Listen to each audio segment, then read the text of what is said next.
சரிதானே? ஓகே. அடுத்தது வந்து பாத்தீங்கன்னா 10வது வினா, அபிவிருத்தி அடைந்து வரும் நாடுகளில் பூகோளமயமாதல் காரணமாக ஏற்பட்ட கலாச்சார மற்றும் சமூக தாக்கங்கள் அவை.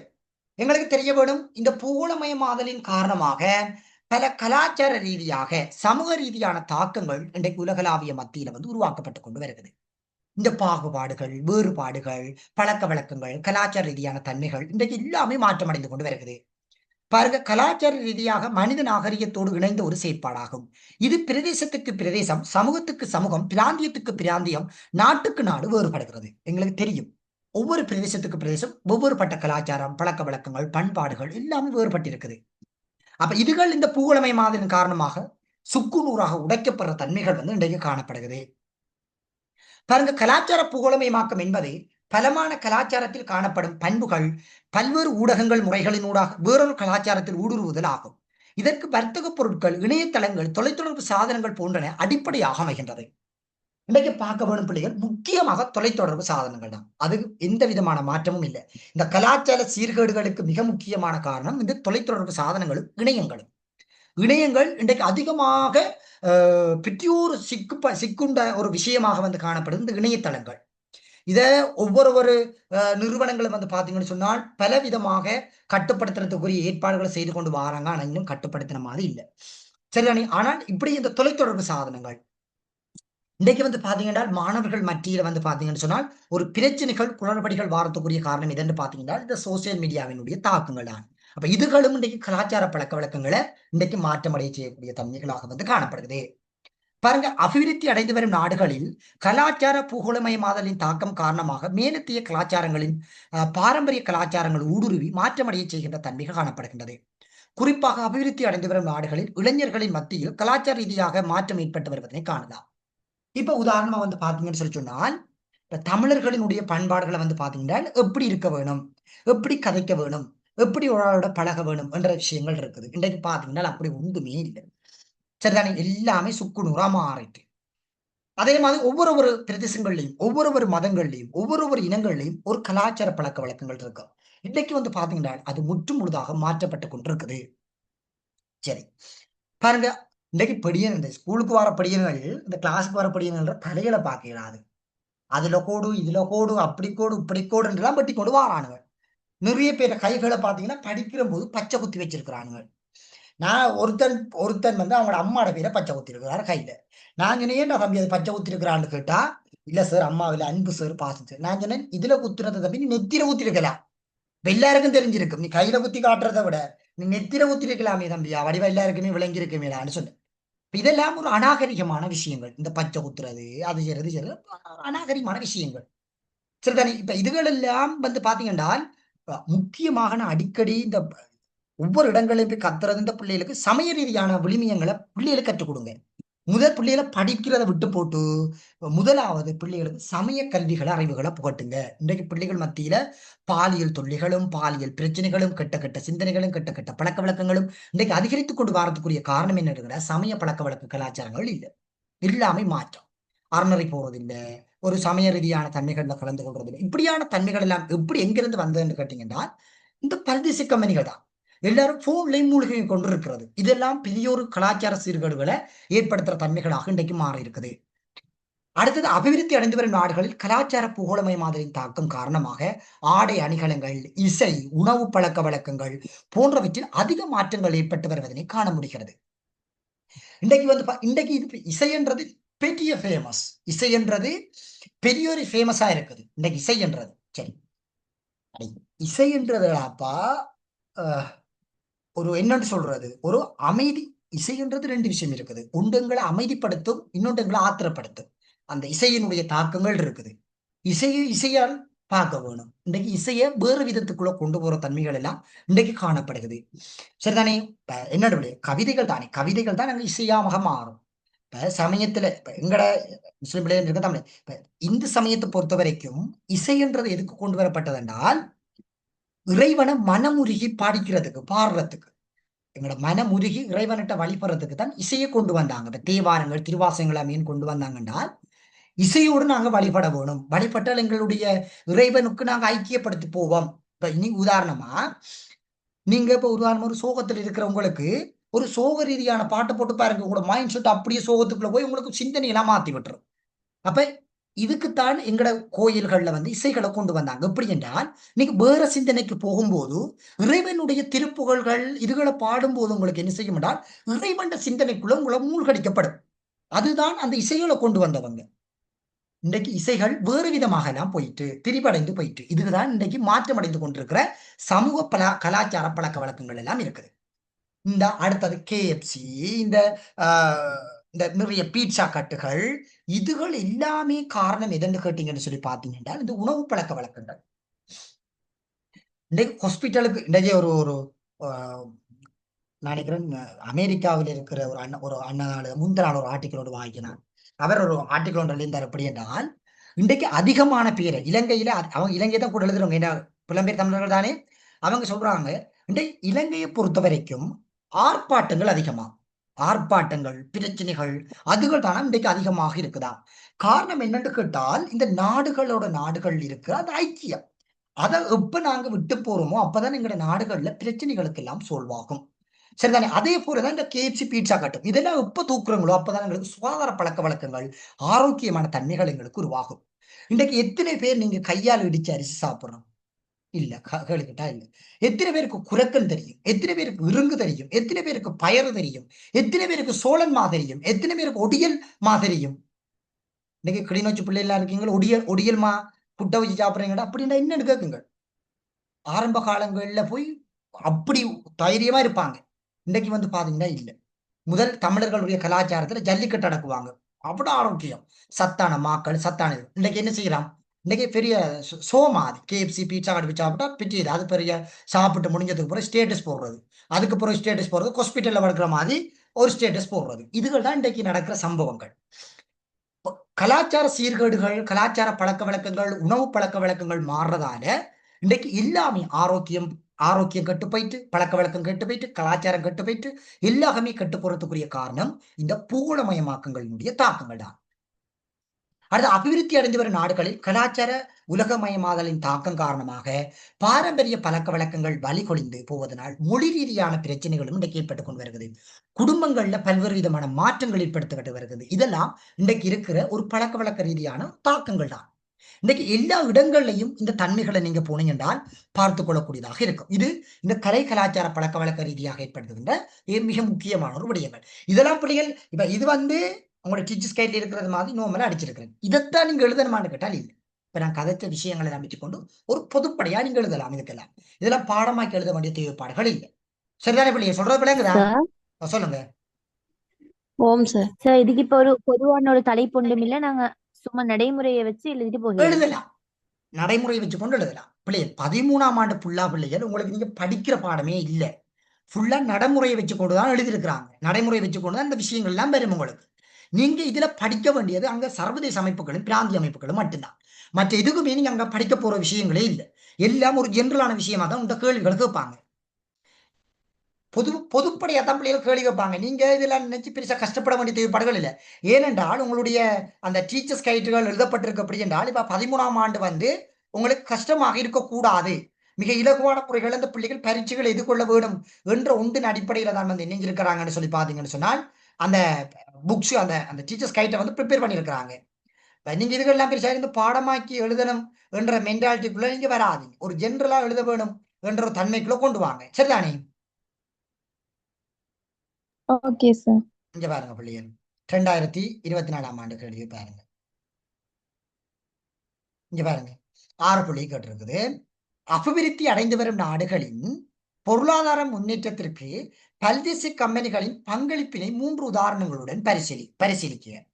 இப்ப எங்க நாட்டுக்கு பல்தேச கம்பெனி வர்றதால என்ன பொருளாதார முன்னேற்றங்கள் எங்களுக்கு ஏற்படும்? சிம்பிளா சொல்லலாம். என்னென்ன?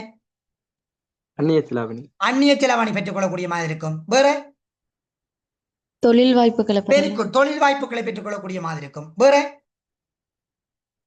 சர்வதேச சந்தையில நாட்டோட பொருளாதாரம் அதுதான் சர்வதேச சந்தைகளுக்குள்ள அதாவது வந்து போகக்கூடிய சந்தர்ப்பங்கள் எங்களுக்கு ஏற்படுத்தப்படும். அதே நேரத்தில் வந்து பாத்தீங்கன்னா நாடுகளுக்கு இடையிலான ஒற்றுமைகளை நாங்கள் வளர்த்துக் கொள்ளக்கூடிய தன்மைகள் உருவாகும். இன்னொரு நாட்டினுடைய கலை கலாச்சார பழக்க வழக்கங்கள் பொருளாதார தன்மைகளை நாங்கள் அறிந்து கொள்ளக்கூடிய தன்மைகள் உருவாகும். இதெல்லாம் ஒரு ஜென்ரலான விஷயங்கள். இதுல என்ன பாடமாக்கி எழுத வேண்டிய விஷயங்கள்? நிறைய பிள்ளைகள் பல்தேச கம்பெனி எடுத்திருக்கும். சரிதானே? ஏன்னு சொல்லுங்க ஆகும் ஜென்ரல் விஷயம், இது பெருசா கஷ்டம் இல்லை விஷயம். இப்ப இந்த பிள்ளையும் பல்தேச கம்பெனி தான் தூக்கி இருக்கிறார். பொதுவா வச்சு விசிக்கலாம். இதெல்லாம் படிக்க வேண்டிய பாடங்களே இல்லை. சரிதானே? அடுத்ததுல பாருங்க, இந்த இருக்கிற அட்டவணை. அட்டவணை எல்லாம் என்னத்தை படிக்கிறது? இங்க பாருங்க, எட்டாவது வினா அட்டவணையை பார்த்து பார்த்து அப்படியே கொடுத்து கொண்டு வர வேண்டியதுதான். நிலக்கரி கேட்டிருந்தவங்க அந்த பேச்சுக்கு. அப்ப எழுதுற மெதட்டும் அந்த ட்ரிக்கும் தான் உங்களுக்கு தெரிஞ்சிருக்க வேணும். தெரிஞ்ச சிம்பிளா எழுதலாம். பாருங்க, இந்த பிள்ளை எடுத்துக்கிற கேள்வியை பாருங்க. 5வது கேள்வி அட்டவணை. அட்டவணையை பார்த்து பார்த்து விடை எழுதலாம். பல்தேச கம்பெனி, பல்தேச கம்பெனியை பார்த்து பார்த்து விடை எழுதலாம். அடுத்தது இந்த அட்டவணை, இந்த அட்டவணையை பார்த்து பார்த்து விடை எழுதலாம். இது சின்ன ஒரு விஷயங்கள். இப்ப இந்த எழுதுற மெதட்டுகள் உங்களுக்கு கட்டாயம் தெரிஞ்சிருக்கும் என்றால் நீங்களும் சிம்பிளா எழுதி கொண்டு வரலாம். இது பெரிய கஷ்டமான விஷயங்களே இல்லை. சரிதானே? ஓகே. அடுத்தது பூகோளமயமாதல் செயல்முறையினை விரைவுபடுத்துகின்ற காரணிகளை பரிசீலிக்குக. இப்ப எங்களுக்கு இந்த பூகோளமயமாதல் எங்களுக்கு எப்படி விரிவுபடுத்தப்பட வருகிறது, எப்படி எங்களுக்கு வளர்ச்சி அடைந்து கொண்டு வருகிறது என்ற விஷயத்தையும் நாங்கள் கட்டாயம் தெரிஞ்சிருக்க வேணும். பாருங்க, பூகோளமயமாதல் மீதான தகவல் தொடர்பான தொழில்நுட்பத்தின் தாக்கத்தினை இணையத்தின் பரிமாற்றத்தினூடாக அறிந்து கொள்ளக்கூடியதாக இருக்கிறது. இப்ப இதுல நாங்க சொல்ல போனோம் என்றால் இணைய வசதிகள், அதனை தவிர்த்து பாத்தீங்கன்னா தகவல் தொடர்பான தொழில்நுட்பங்கள், இதுகள் தான் இன்றைக்கு எங்களுக்கு என்ன செய்யுதுன்னு சொன்னால் இன்றைக்கு பூகோளமயமாக்கங்களை துரிதப்படுத்துது. அடுத்தது தொலைத்தொடர்பு சாதனங்கள், உட்கட்டமைப்பு வசதிகள், இதுதான் எங்களுக்கு என்ன செய்யுதுன்னு சொன்னால் இந்த பூகோளமயமாதலை துரிதப்படுத்துகின்ற காரணிகளாக இருக்குது. துரிதமான நகர்வுகள், இடப்பெயர்வுகள், இதுகள் பல்தேச கம்பெனிகள், இதுகள் தான் எங்களுக்கு இந்த பூகோளமயமாக்கங்களை துரிதப்படுத்துகின்ற காரணிகளாக இருக்குது. ஓமம், இது உங்களுக்கு பெரும்பாலும் வராது. சரிதானே? இது அதான் இப்படி சொல்றேன். இது உங்களுக்கு பெரும்பாலும் வரக்கூடிய சந்தர்ப்பங்கள் குறையும். சரிதானே? நீங்க இதுல கிடந்து மினக்கட வேணாது. சும்மா நோமலா எம்சிக்யூன்றதன் அடிப்படையில நோமலா பாருங்க. சரிதானே? எம்சிக்யூன்றதன் அடிப்படையில நோமலா பார்த்து கொண்டீங்கன்னாலே போதும். சரிதானே? ஓகே. இதுல நீங்க இப்ப எழுத போறீங்க, எதை எழுதுறீங்க? இணையங்கள், அதே நேரத்தில் உட்கட்டமைப்பு வசதிகள், துரித மானிட நகர்வுகள், கம்பி இல்லா வலையமைப்புகள், அடுத்த நுண்சில்லு பாவனைகள், நாடுகளுக்கு இடையிலான தொடர்புகள், பல்தேச கம்பெனிகளுடைய தன்மைகள், இதுகளை வச்சுக்கொண்டு ஒரு ஜென்ரலா எழுதி கொண்டு வந்தீங்கன்னாலே உங்களுக்கு அங்க புள்ளிகளை கொடுக்கக்கூடிய மாதிரி இருக்கும். சரிதானே? இப்ப சொன்னதுல யாருக்கும் எதுவும் சந்தேகங்கள் எதுவும் கேட்க போறோன்றாக்கள் கேட்கலாம்.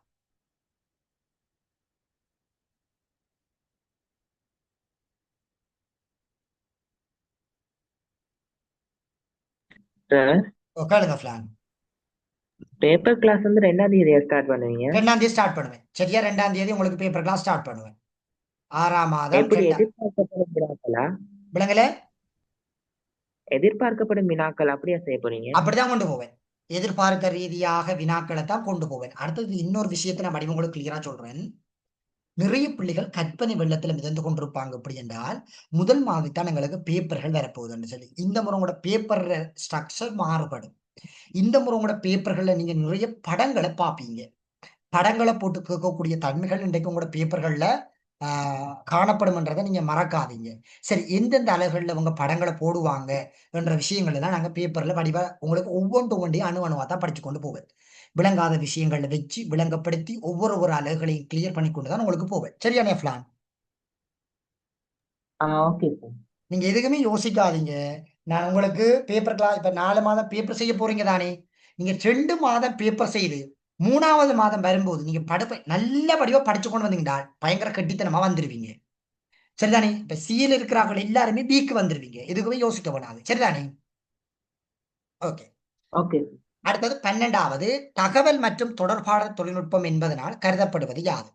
தகவல் தொடர்பாடல் தொழில்நுட்பம் என்றா என்ன சொல்லி கேட்கிறாங்க. பாருங்க, தகவலை சேகரித்தல், தகவல்களை ஒழுங்குபடுத்துதல், சேமித்தல், பகுப்பாய்வு செய்தல், வெளியிடுதல் போன்ற தொடர்பு செயற்பாடுகளை தகவல் தொடர்பாடல் தொழில்நுட்பம் என்பர்.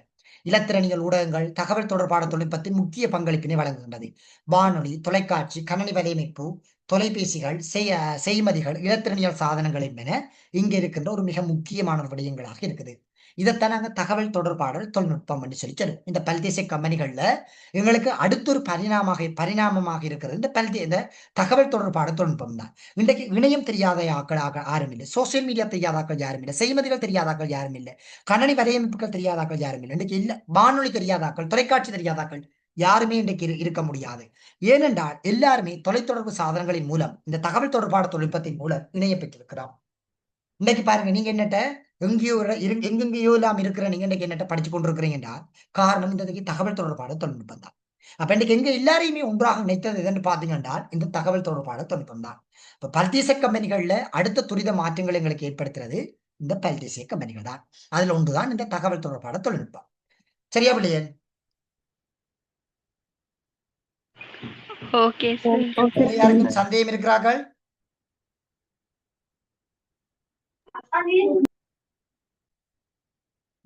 சார் கேளுங்க சார். சார் கேளுங்க. சார் அந்த நாட்டின் வருமான இடைவெளி அதிகரித்தல் என்ன சார்? நாட்டினுடைய இடைவெளி அதிகரித்தல்னு சொன்னால் இப்ப என்னன்னு சொல்றது, இப்ப ஒரு நாடு இங்க முதலீடு செய்யும் போது இன்னும் ஒரு நாடு வாரத்துக்கு பயப்படும். இப்ப அவங்க இங்க முதலீடு செஞ்சு இங்க செய்யும் போது இப்ப அவங்க குறைவான முதலீடுல கொண்டு வருவாங்கன்னா இங்க இவங்களுக்கு வருமானம் கிடைக்கிற தன்மைகளும் குறைவா இருக்கும். அது அந்த நாட்டினுடைய வருமானம் அதிகரித்து இடைவெளி ஏற்படாது. இப்போ உயர்ந்தவர் தாழ்ந்தவர் என்ற அந்த சம்பள பிரச்சனைகள் எல்லாம் இது ஏற்படுத்தும். சரிதானே? சரி, இன்னொருக்கு சொல்லுங்களேன். இப்ப ஒரு ஐடி நிறுவனம் வருது, அதே நேரத்தில் ஒரு என்ஜிஓ வருதுன்னு வச்சுக்கொள்ளுங்க. இப்ப ஐடி நிறுவனம் இங்க வரும்போது அதுல போய் வேலை பார்க்கறவங்களோட சம்பளம் அதிகரிக்கும். ஏதோ ஒரு என்ஜிஓல வேலை பார்க்கறவங்களுடைய சம்பளம் குறைவடையும். அப்ப அந்த சம்பள பிரச்சனைகள் வாரதான் அந்த வருமான இடைவெளி அதிகரித்தல்ன்றது சொல்றாங்க. சரிதானே? Okay sir. ஓகே. சரி, ஓகே. கேளுங்க. வேற கேள்வி ஒன்று கேளுமா? கேளுங்க. கரங்கள் தள்ளல் தீப்பாறையா தலையீட்டு தீப்பாறையா சார்? எது கேக்குறீங்க? கருங்கல் தள்ளல் தீப்பாறை. ஏன்னு சொல்லுங்க பாப்போம். எங்களுக்கு தெரியும் கண்டோட்டில் அதிகமாக இருக்கிறது இந்த கருங்கல் தான். அதைத்தான் கருங்கல்லோடு சொல்றோம், கண்டோட்டு. இப்ப கருங்கல் எங்களுக்கு தள்ளல் தீப்பாறைக்குள்ள வரக்கூடியது. இப்ப அதிகமாக தள்ளல் தீப்பாறைக்குள்ள வரும், ஆனா தலையீட்டு தீப்பாறைக்கு வராதுன்னு நாங்க சொல்லிடாது. சில வேலைகள் வரலாம், ஆனா அதிகமாக வாரது எங்களுக்கு தள்ளல்லாம் வரும். சரியா ஃபிளான்? ஸ்கூல்ல டீச்சர் கேள்வி ஒன்று சொன்னா தலையீட்டு தீப்பாறை போடுங்க. அது பசோல் தீப்பாறைக்கு தான் வரும். எரிமலை குழம்பு பாறைகள் அல்லது பசோல் தீப்பாறைகள் தான் எங்களுக்கு தலையீட்டு தீப்பாறைக்குள்ள வருது. அடுத்து 5 சைட் பாறைகள், ஒலிவைன் பாறைகள், இதுகள் எல்லாம் எங்களுக்கு தலையீட்டு தீப்பாறைக்குள்ள வரும். கருங்கல் அதே நேரத்தில் பாத்தீங்கன்னா மற்றது பாத்தீங்கன்னு சொன்னா மற்றது தொலமைட்டுகள் இதெல்லாம் எங்களுக்கு மேல வரும். சரியா ஃபிளான்? Okay sir. பக்க பார்வை இல்லாத மண் வகைண்டா வண்டல் மண்ணா வர? என்னண்டு மண்ணினுடைய பக்க பார்வைகள் இல்லாததா? ஓ சார், வண்டல் மண்ணா வர? ஓ, வண்டல் மண்ணுக்கு பக்க பார்வைகள் அல்லது குறுக்குவெட்டு முகங்கள் வரைய முடியாது. ஏனென்றால் அதுல எல்லா மண்களும் மிக்ஸ் பண்ணி இருக்கிறதால நாங்க அதுக்கு வரைய இயலாது. சரிதானே? Okay sir. ஓகே. சரி, ஓகே பிள்ளைகள், குட் நைட். நாளைக்கு மார்னிங் கிளாஸ் இருக்குது. இடவிளக்கப்படமும் உலகப்படமும் அதுல உங்களுக்கு பழக்குவேன். நாளைக்கு கொஞ்சம் குறுக்கு வெட்டு முகம் வரைகிறத கொஞ்சம் உங்களுக்கு கிளியரா விளங்கப்படுத்தி விடுவேன். சரிதானே? Sir. Okay sir. Okay sir. Thank you, sir. Okay.